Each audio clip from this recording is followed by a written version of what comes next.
अभी हम एक ऐसे शख्स के साथ मौजूद हैं जो कि किसी परिचय के मोहताज नहीं है। हमारे साथ भारत पंचायत के पूर्व मुखिया सह समाज सेवी कन्हैया कुमार बादल जी मौजूद हैं। आज हम उनसे विभिन्न मुद्दों पर बातचीत करेंगे और उनसे जानेंगे कि इनकी राय क्या है और आगे की इनकी योजना क्या है। तो आइए हम बात करते हैं समाज सेवी कन्हैया कुमार बादल जी से।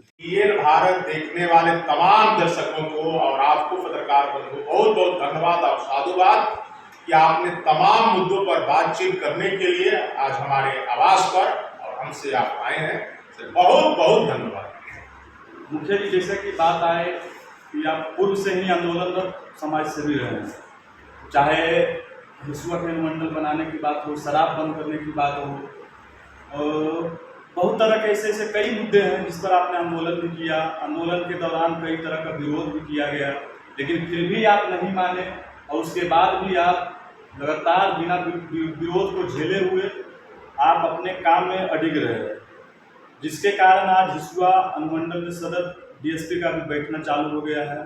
तो आपका कहीं ना कहीं एक आंदोलन काम आया है। ऐसे ऐसे आपकी आगे की क्या योजनाएं रहेगी? और पत्रकार बंधु, मैं जब पढ़ ही रहा था तो हमारे अंदर एक आया, जबकि आप कहेंगे तमाम कुर्बानी हमको झेलना पड़ा, तमाम समस्याओं का सामना करना पड़ा। हमारे पिताजी गुजर गए, माता जी गुजर गए,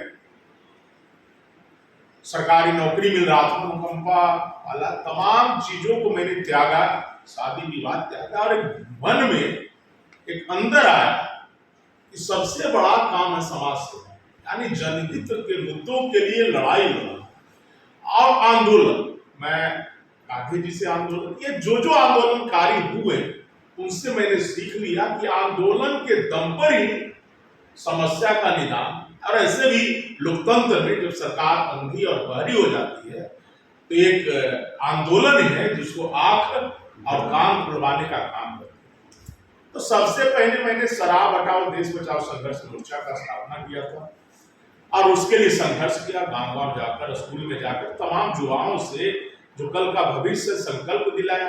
ऐसा हुआ कि एक माननीय नीतीश कुमार जी जो घर घर लाइसेंस दे रहे थे, क्या उनके मन में टेकअप हुआ, क्या मन उनका उत्पन्न हुआ विचार में, उन्होंने रोक लगा दी। तो मैं उसमें भी सफल हुआ।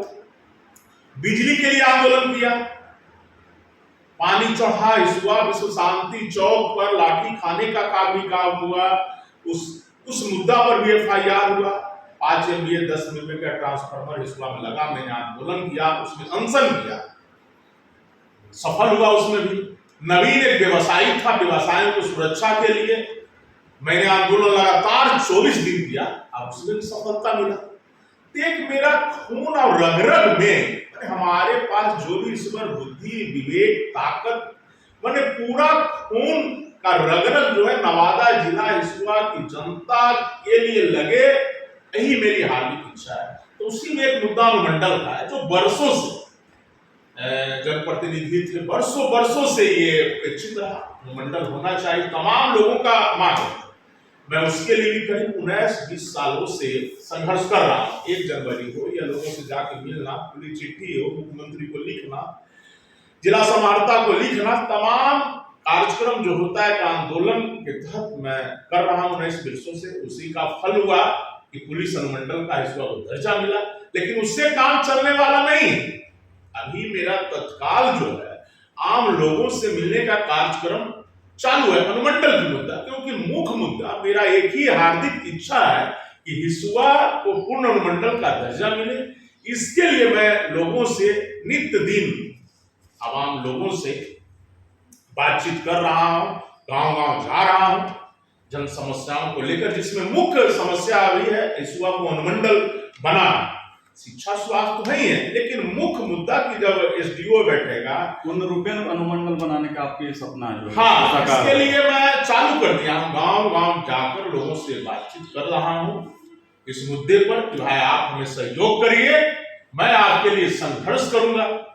मुख्य बात आती है आंदोलन की, तो आंदोलन की बात जब की जाए तो बहुत सारे ऐसे समाज सेवी प्रतिनिधि होते हैं कि तो कुछ पुलिस वाले होते हैं तो डांट देते हैं, जिसके कारण वो भाग जाते हैं। आप आंदोलन के दौरान आपके ऊपर कई तरह से प्रहार किया गया, पुलिसिया लाठी भी चला, बहुत तरह की कठिनाइयां आपको झेलनी पड़ी, उसको आपने कैसे झेला?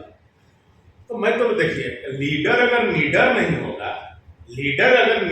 होगा, तो फिर वो लीडर नहीं बन पाएगा। मैं शुरुआत में हमको अभी 17 मुकदमा, पुलिस के 2-4 बार लाठी खाए, मुझे अपराधी भी बना दिया गया, जबकि मैं शाकाहारी चींटी को भी नहीं मारा।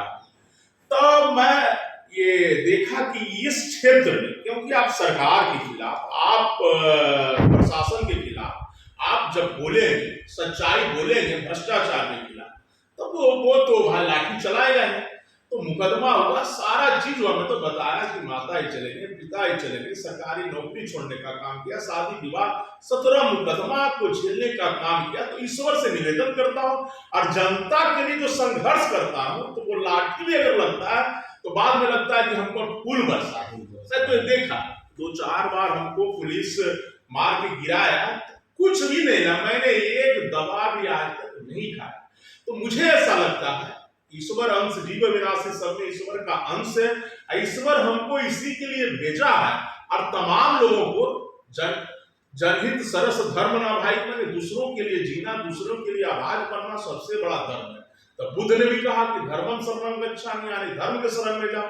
तो मैं तो बुद्ध की बातों पर, और सब में बुद्धत्व है, सब में बुद्धत्व है, उसकी लड़ाई लड़ रहा हूं। तो मुझे तो बहुत पावर मिलता है कि लाठी भी लगता है कि हम पर फूल बरस रहा है। अभी आप जिस प्रखंड से आते हैं मेस्कोर, वो नवादा जिला का सबसे अति पिछड़ा और सबसे निचला पायदान का प्रखंड कार्यालय है। यहाँ आम जनों को आने जाने के लिए काफी कठिनाइयों का सामना करना पड़ता है। जिसके पास अगर आप अपना साधन है वही ब्लॉक जा सकते हैं, अन्यथा नहीं जा सकते हैं। तो इसके बाद भी वहाँ जो अधिकारी होते हैं, कर्मचारी होते हैं, समय से काफी लेट बैठते हैं। तो इस पे आप क्या करना चाहेंगे, कैसे क्या करेंगे ताकि कि देखिए पत्रकार बंधु, ये तो गांधी ने कहा और सारे लोगों का विश्वास ये आया है कि भारत की आत्मा गांवों में बसती है, पंचायती राज की व्यवस्था इसी के लिए किया गया।